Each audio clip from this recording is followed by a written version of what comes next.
Aujourd'hui, on va parler de comment s'améliorer en anglais pour se préparer à la prépa et comment s'améliorer en anglais pendant la prépa. Donc cette vidéo, elle n'a pas pour but de vous transformer en personne bilingue, mais vraiment que vous compreniez les enjeux et ce qu'on vous demande en classe prépa pour vraiment aller chercher le maximum de points pendant vos interros, pendant vos calls et aussi pendant les concours surtout.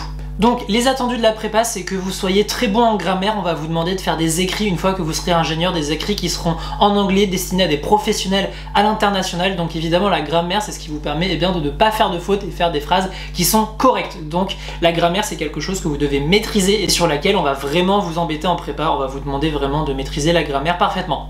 On va aussi vous demander d'assimiler pas mal de vocabulaire qui est assez précis dans le monde de l'entreprise, du travail, parce qu'en fait vous allez devoir après aussi rendre des résumés succincts, concis et de qualité. Donc évidemment, plus vous allez avoir un vocabulaire riche et varié, plus vous allez pouvoir moins utiliser de mots et puis faire du travail de meilleure qualité. Et aussi tout simplement pouvoir aborder n'importe quel sujet de la vie de tous les jours et puis de n'importe quel domaine. On va aussi vous demander de savoir vous exprimer avec spontanéité et aisance en anglais. Donc les cols d'anglais vont être là pour ça. On va vous demander de contrôler votre gestuelle, de ne pas circuler dans tous les sens, de ne pas avoir le regard fuyant, mais surtout savoir parler à quelqu'un avec fluidité, sans trop bégayer et sans trop faire d'erreurs, parce que quand vous serez à l'international, vous allez être amené à rencontrer des personnes qui parleront anglais. Et donc comme vous serez un professionnel, il faudra savoir parler anglais. Et normalement, comme nous, on parle français entre nous, ce qui paraît évident. En classe préparatoire, on va aussi vous demander de savoir analyser des documents, les mettre en lien, les mettre en confrontation. Généralement, on vous passera 4 documents, donc c'est souvent une image et 3 textes, et les 3 textes, c'est souvent des textes assez fat, donc il faudra savoir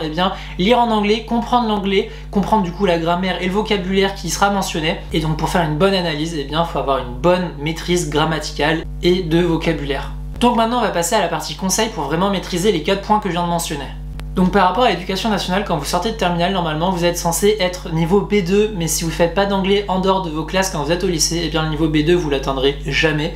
Donc l'anglais, si vous ne l'avez pas travaillé avant, pas de panique, on va voir quelques petits conseils, mais le mieux c'est quand même d'être B2 avant de la classe prépa. Donc si vous anticipez votre entrée en classe prépa, mettez-vous tout de suite à faire de l'anglais régulièrement pendant vos vacances, pendant le mois d'août ou même pendant l'année de terminale. Donc là je vais vous parler de mon expérience personnelle. Avant d'arriver en terminale, je devais être niveau A1, A2 en anglais, et pendant toute mon année de terminale j'ai charbonné à fond l'anglais et je suis sorti de mon lycée avec un niveau qui était B2. Donc vraiment en un an vous pouvez le faire. Par contre il va vous demander vraiment de l'énergie et surtout de la persévérance, de l'effort, bref de l'assiduité, c'est très important en anglais. Mais si vous n'êtes pas B2, on va regarder ensemble la stratégie à adopter. Donc le premier point et peut-être un des plus importants, ça va être la grammaire. Pour la grammaire, il n'y a pas de secret, vous allez devoir bouffer des règles à gogo, vous allez devoir les apprendre par cœur. Ce que je vous conseille, un manuel qui est très bien, c'est celui-là, c'est le Becherel de la marque Hatier, je crois, qui coûte seulement 10,95 € et c'est un super bouquin. Je l'ai ravagé quand j'étais en terminale. On va pas vous embêter avec plein de textes, etc. On vous passe toute la liste des règles de grammaire présentées de manière sympa avec plein d'exemples, etc. Donc vraiment ça, c'est peut-être le bouquin le plus optimal que j'ai pu rencontrer sur le marché, et des bouquins de Becherel de grammaire, je vais en avoir 4, 5, 6. Donc vraiment lui c'est vraiment le meilleur que j'ai pu trouver pour le moment. Donc vraiment lui je vous le recommande. Voilà, petit exemple, ça se présente comme ça. Donc ici vous allez avoir du cours, à droite souvent des exercices ou du cours aussi. Sauf qu'apprendre des règles de grammaire comme ça va pas suffire pour que vous les mémorisiez. Ce que je vous conseille, c'est dès que vous apprenez une nouvelle règle, entraînez-vous à écrire des phrases avec cette règle et aussi à créer des phrases à l'oral pour vraiment l'assimiler de 2 manières différentes et 2 manières qui vous sont demandées en classe prépa, c'est-à-dire l'oral et l'écrit. Bon, maintenant le vocabulaire, ça aussi vous allez devoir en apprendre. Donc soit vous trouvez des listes de mots sur internet, soit vous achetez des bouquins de vocabulaire. Moi celui-là j'ai dû l'acheter pendant ma classe prépa. Soit pendant que vous lisez vos bouquins de Becherel de grammaire, et généralement il y a aussi une petite partie vocabulaire à la fin. Donc vous allez avoir une première grosse partie de grammaire et après d'autres parties où il y aura du vocabulaire, des faux amis, etc. Apprenez ces mots-là, c'est un bon début. Apprenez aussi les mots de vocabulaire que les profs vous distribuent en classe. Évidemment, si vous les distribuez, c'est pas pour rien. Eux, leur but, c'est de vous préparer au concours, donc ils sont pas là pour faire je sais pas quoi, ils sont là vraiment pour aller droit au but. Donc apprenez le vocabulaire que les profs vous donnent. Également, les mots qui sont inconnus en cours ou pendant les textes de contrôle, de colle ou de concours blanc qu'on vous passe, s'il y a des mots que vous ne connaissez pas, notez-les, apprenez leur définition, leur sens. Et puis aussi, en termes de vocabulaire, apprenez les verbes avec les particules, c'est-à-dire avec at, in, to, down, up, bref, tous les verbes à particules, ça c'est intéressant. Et aussi les verbes qui permettent de faire des rédactions succinctes pour vos écrits. Là, les 2 premiers conseils portaient sur le fait d'apprendre, mais qui dit apprendre dit oublier. Donc en anglais, la régularité, c'est aussi quelque chose de très important. Ça, vous ne devez pas faire l'impasse, même si vous êtes en classe préparatoire.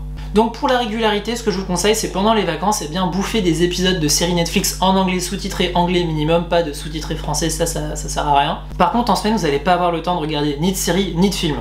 Donc là, mon conseil, eh bien, c'est de regarder des petites vidéos YouTube d'américains, Twitch, qui font des vidéos lambda, qui parlent de je sais pas quoi, des vidéos qui sont en anglais, sous-titrées en anglais si possible, mais souvent elles sont juste en anglais. Mais voilà, pendant votre semaine, regardez une vidéo de 10-15 minutes en anglais tous les jours, c'est pas ça qui va vous tuer et c'est ça qui fera énormément la différence. Maintenant, on va parler de prononciation, c'est quelque chose de très important parce que quand vous parlez avec des personnes qui sont anglophones, si vous faites pas d'efforts sur la prononciation, personne va vous comprendre, donc c'est dommage. Vous pouvez très bien avoir de très bonnes bases grammaticales et de vocabulaire, vraiment la prononciation, si vous faites pas d'efforts, bah les gens ils vont pas vous comprendre, mais pour de vrai, c'est pas juste ouais ils font pas d'efforts, non, ils vont juste pas vous comprendre. Donc quand vous parlez, quitte à être ridicule, eh bien forcez-vous à essayer vraiment de parler en anglais, à choper l'accent. Je rappelle qu'en anglais, eh bien, il y a plein d'accents différents, les deux principaux c'est l'accent britannique et l'accent américain. En prépa, on vous demande pas du tout d'atteindre ce niveau de recherche dans l'élaboration de votre langue anglaise, mais il faut savoir que mélanger les accents, c'est pas du tout quelque chose qui est accepté en anglais. Soit vous choisissez l'accent britannique, soit l'accent américain. Donc voilà, ça c'est quelque chose sur lequel faut pas vous prendre la tête, mais soyez au courant que si vous utilisez des mots américains dans une phrase où il y a que des mots britanniques, bah là ça va pas le faire auprès de votre interlocuteur. Donc maintenant, pour avoir un bon accent, eh bien, il faut apprendre les mots avec l'intonation qu'il faut. Donc dès que vous apprenez un nouveau mot ou que vous en découvrez un, ce que je vous conseille, c'est d'aller sur le logiciel ou l'application Word Reference, de taper eh bien, votre mot, de l'apprendre avec la prononciation. Il y aura un petit bouton volume et ça vous permettra d'entendre le mot à l'oral. Vous pouvez aussi choisir l'accent, donc ça c'est très bien, soit l'accent UK, soit l'accent US. Et si vous voulez pousser le processus d'apprentissage de l'accent, eh bien ce que je vous recommande c'est d'apprendre l'alphabet phonétique en anglais, ça va vraiment vous aider.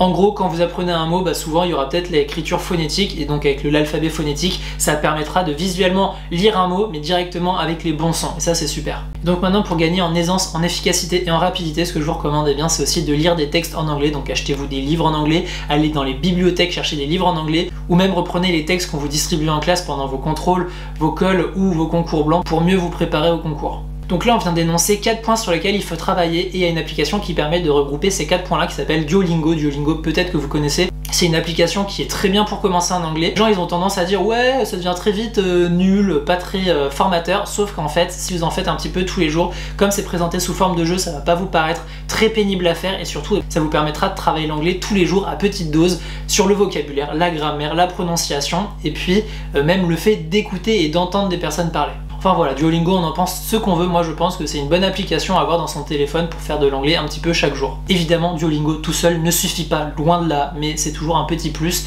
qui est vraiment chouette. Donc dans cette vidéo, on va pas du tout aborder les méthodes que vous verrez en classe, vos professeurs seront beaucoup plus à même de vous les présenter que moi. Par contre, en anglais, il faut être régulier, vous devez en faire chaque jour, même si vous êtes en classe préparatoire, là-dessus, il n'y a pas d'excuse. Faire de l'anglais 20, 30, voire 40 minutes par jour, tout le monde peut le faire et c'est pas ça qui va vous faire avoir de mauvaises notes à vos concours. Au contraire, parce que l'anglais en classe préparatoire, c'est vraiment une matière qui est sous-estimée. Tout le monde se concentre sur les maths et la physique, vous allez tous vous ramener au concours avec tous de très bons niveaux en maths et en physique, sauf qu'en fait, ce qui va vraiment vous départager, c'est les sous-matières à côté, donc le français, l'anglais, l'espagnol, sciences de l'ingénieur. Donc vraiment, l'anglais c'est une matière à travailler. Voilà, pour conclure cette vidéo, j'insisterai sur le fait que l'anglais ce n'est pas une matière à négliger en classe préparatoire, ne faites pas cette erreur-là. J'espère que cette vidéo vous a plu, si c'est le cas, n'hésitez pas à liker pour me le faire savoir, à commenter, à partager pourquoi pas et à vous abonner. Et on se dit à très vite pour de prochaines vidéos. Salut tout le monde!